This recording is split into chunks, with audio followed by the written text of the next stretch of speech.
Hi అండి. అందరికీ నమస్కారం. Welcome to my channel. ఇవాళ మన ఛానల్‌లో కాజు చిక్కీ తయారు చేసి చూపిస్తాను. నా వీడియోస్ కనుక మీకు నచ్చినట్లయితే నా ఛానల్ లైక్ చేసి, షేర్ చేయండి, సబ్స్క్రైబ్ చేసుకోండి. మరి ప్రాసెస్ స్టార్ట్ చేద్దాం. ఇప్పుడు కడాయి పెట్టుకొని స్టవ్ వెలిగించుకుందాం. ఇప్పుడు జీడిపప్పు ఫ్రై చేసుకుందాం. ఆయిల్, గీ ఏం అవసరం లేదు. ఒట్టి జీడిపప్పు వేయించుకుందాం. ఇలా వేయించుకుంటే క్రిస్పీగా వస్తాయి.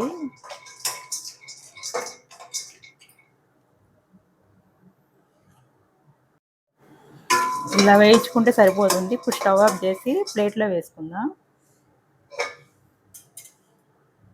ఇప్పుడు స్టవ్ వెలిగించుకొని కడాయి పెట్టుకొని బెల్లం వేసుకుందాం. బెల్లం వెయిట్ వచ్చి 150 గ్రామ్స్ ఉంది. కొంచెం వాటర్ వేసుకుందాం.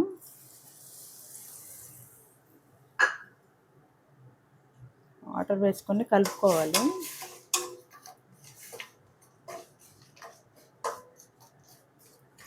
వాటర్ కరిగినాక ఇవి ఫిల్టర్ చేసుకోవాలి సిరప్ని. ఇప్పుడు బెల్లం సిరప్ని వడకట్టుకుందాము.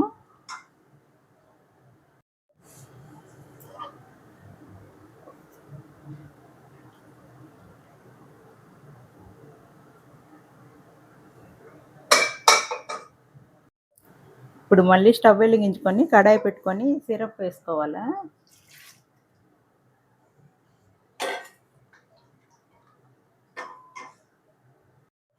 ఇప్పుడు పాకం చెక్ చేసుకుందాము.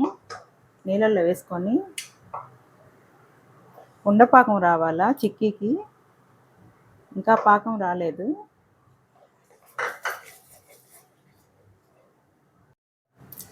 ఇప్పుడు యాలకులు పొడి చేసుకొని పౌడర్ వేసుకుందాం.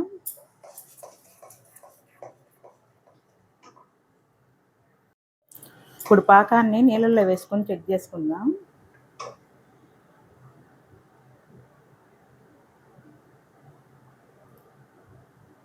పాకం రెడీ అయిపోయింది. ఉండలాగా వచ్చింది.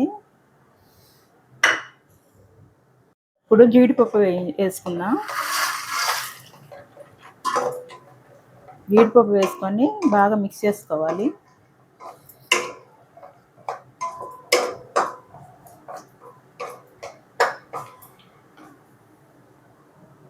ఇలా బాగా మిక్స్ చేసుకోవాలి.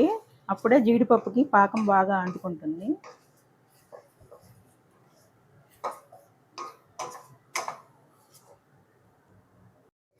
ఇప్పుడు పాకం రెడీ అయిపోయింది. స్టవ్ ఆఫ్ చేసుకొని ఈ ప్లేట్కి ఇలా నెయ్యి రాసుకొని దీంట్లో వేసుకోవాలి. ఇలా ప్లేట్లో వేసుకొని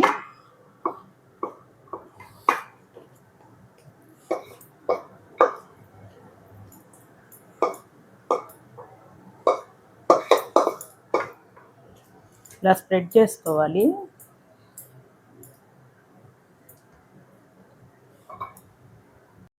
ఇలా ప్లేట్లో వేసుకొని 10 నిమిషాలు చల్లారి పెట్టుకుంటే కాజు చిక్కీ రెడీ అయిపోతుంది.